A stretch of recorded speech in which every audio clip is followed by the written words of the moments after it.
नमस्कार दोस्तों, स्वर डिवाइन में आपका स्वागत है। स्वर डिवाइन में आज हम जानने वाले हैं काली घाट काली मंदिर की जानकारी। काली घाट काली मंदिर, काली घाट कोलकाता पश्चिम बंगाल भारत में एक हिंदू मंदिर है जो हिंदू देवी काली को समर्पित है। यह शक्तिपीठों में से एक है। काली घाट कोलकाता शहर में हुगली नदी के पुराने मार्ग पर काली के लिए पवित्र एक घाट था। ऐसा कहा जाता है कि कोलकाता नाम काली घाट मंदिर के कालिकाता देवी शब्द से लिया गया है। समय के साथ नदी मंदिर से दूर चली गई है। यह मंदिर अब आदि गंगा नामक एक छोटी नहर के तट पर है जो हुगली से जुड़ती है। आदि गंगा हुगली नदी का मूल प्रवाह था, इसलिए इसका नाम आदि गंगा पड़ा। काली घाट को भारतीय उपमहाद्वीप के 51 शक्तिपीठों में से एक माना जाता है, जहाँ कहा जाता है कि शिव के रुद्र तांडव के दौरान सती के शरीर के विभिन्न हिस्से गिरे थे। काली घाट उस स्थान का प्रतिनिधित्व करता है जहां दक्षिणायनी या सती के दाहिने पैर की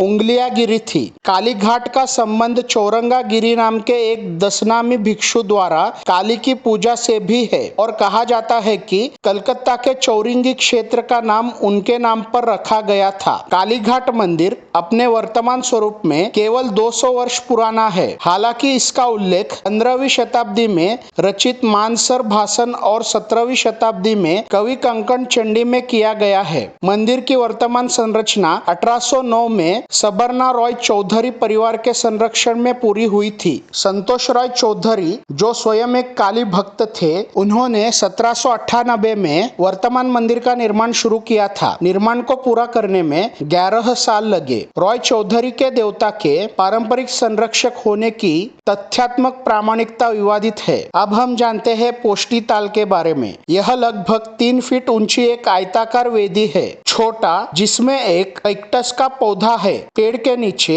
एक वेदी पर 3 पत्थर अगल बगल रखे गए हैं, बाएं से दाएं, जो देवी षष्ठी, शीतला और मंगल चंडी का प्रतिनिधित्व करते हैं। इस पवित्र स्थान को षष्ठी ताल या मोनोशा ताल के नाम से जाना जाता है। इस वेदी का निर्माण 1880 में गोविंदा दास मंडल द्वारा किया गया था। वेदी का स्थान ब्रह्मानंद गिरी की समाधि है। यहाँ सभी पुजारी महिलाएं हैं। यहाँ कोई दैनिक पूजा या भोग नहीं लगाया जाता। यहाँ की देवियों को काली का अंश माना जाता है। अब हम जानते हैं नट मंदिर के बारे में। मुख्य मंदिर के निकट नट मंदिर नामक एक बड़ा आयताकार ढका हुआ मंच बनाया गया है, जहाँ से छवि का चेहरा देखा जा सकता है। इसे मूल रूप से 1835 में जमींदार काशीनाथ रॉय ने बनवाया था। बाद में इसका अक्सर नवीनीकरण किया गया। अब हम जानते हैं जोर बांग्ला के बारे में। छवि के सामने मुख्य मंदिर का विशाल बरामदा जोर बांग्ला के नाम से जाना जाता है। गर्भगृह के होने वाले अनुष्ठान नट मंदिर से जोर बांग्ला के माध्यम से दिखाई देते हैं। अब हम जानते हैं हरकट ताल के बारे में। यह नट मंदिर से सटा हुआ स्थान है जो दक्षिण की ओर बलि के लिए है।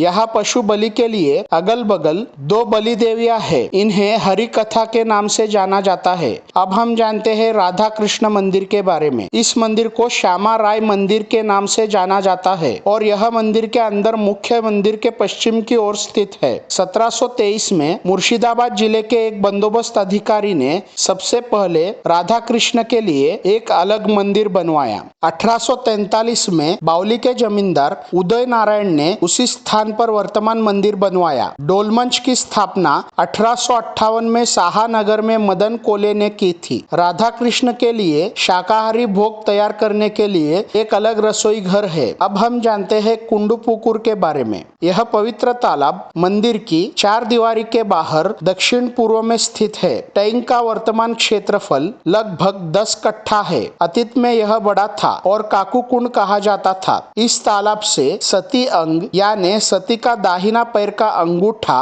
की खोज की गई थी। ऐसा माना जाता है कि इस छोटे से तालाब में डुबकी लगाने से संतान का वरदान मिल सकता है। इस तालाब का पानी गंगा के समान पवित्र माना जाता है। तीर्थ यात्री स्नान यात्रा नामक पवित्र डुबकी लगाने की घटना का अभ्यास करते हैं। सफाई के लिए टैंक से पानी निकालने के अतीत में निरर्थक प्रयास किए गए थे, जिससे आदि गंगा के साथ भूमिगत लिंक की प्रबल संभावना पैदा होती है। अब हम काली मंदिर को एक शक्तिपीठ के रूप में जानते हैं। यह मंदिर हिंदू धर्म के शक्ति संप्रदाय द्वारा एक महत्वपूर्ण शक्तिपीठ के रूप में प्रतिष्ठित है। दक्ष के यज्ञ और सती के आत्मदाह की पौराणिक कथा ही शक्तिपीठों की उत्पत्ति के पीछे की कहानी है। दक्ष ब्रह्मा के पुत्र एक प्राचीन इकाई थे, जिन्हें हिंदू धर्म में प्रजापति या प्राणियों का रक्षक कहा जाता था। उनकी बहुत सारी बेटियां थी, जिनमें से एक सती थी, जो आदि पराशक्ति आदि मातृदेवी का अवतार थी। उनका विवाह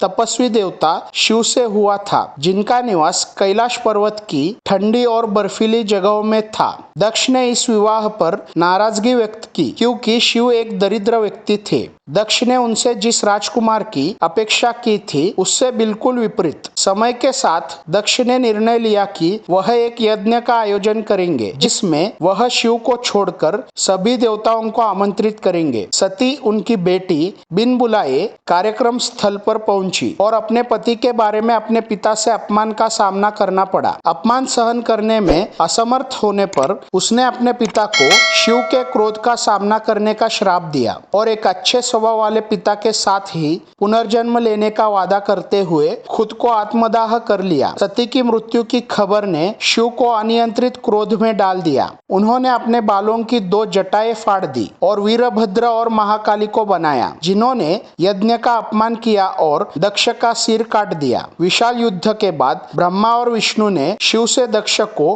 पुनर्जीवित करके शांति बहाल करने की अपील की। शिव सहमत हो गए और दक्ष के सिर के स्थान पर बलि के बकरे का सिर लगा दिया। दक्ष जाग गया और अपने पापों के लिए पश्चाताप किया। शिव ने उसे माफ कर दिया और सती के जले हुए शरीर के पास गए। शिव ने अपना त्रिशूल गिरा दिया और अपनी पत्नी की मृत्यु पर शोक व्यक्त करते हुए जोर से रोने लगे। उन्होंने सती के जले हुए शरीर को उठाकर तांडव नृत्य शुरू कर दिया। शिव द्वारा ब्रह्मांड को नष्ट किए जाने के डर से विष्णु ने अपना सुदर्शन चक्र भेजा और सती के शरीर को 51 टुकड़ों में काट दिया, जो पूरे भारत में गिरेंगे। शिव शांत होकर अपने ध्यान में वापस चले गए, जब तक कि सती ने पार्वती के रूप में पुनर्जन्म नहीं लिया, उनसे शादी नहीं की और गणेश और कार्तिकेय की मां नहीं बनी। इस प्रकार आदि पराशक्ति के शक्तिपीठ या दिव्य आसन जहाँ जहाँ सती के शरीर के कटे हुए हिस्से गिरे थे, वहाँ अस्तित्व में आए। 51 पीठों में से प्रत्येक में देवी को समर्पित एक मंदिर है और एक मंदिर शिव या उनके उग्र अवतार भैरव को समर्पित है, जो अनिवार्य रूप से शिव और शक्ति के विवाह को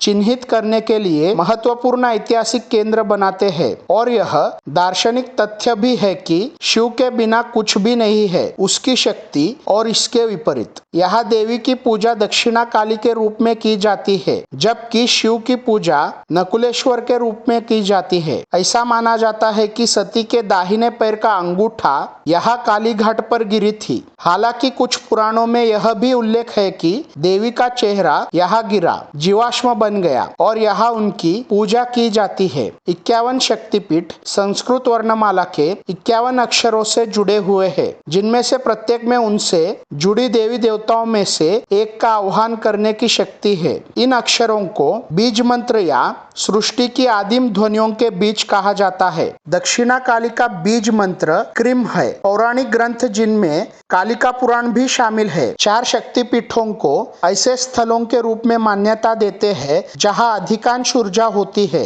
विमला जहां पैर गिरे, तारा तारिणी जहां स्तन गिरे, कामाख्या जहां गुप्तांग गिरे और दक्षिणा काली जहां चेहरा गिरा। इन चारों मंदिरों की उत्पत्ति सती के निर्जीव शरीर से हुई है। तो दोस्तों, यह है कोलकाता में स्थित काली घाट काली मंदिर की जानकारी। दोस्तों, आपको स्वर डिवाइन का यह वीडियो अगर अच्छा लगा तो इस वीडियो को लाइक कीजिए, शेयर कीजिए, स्वर डिवाइन चैनल को सब्सक्राइब कीजिए और बेल आइकॉन दबाना मत भूलिए। धन्यवाद।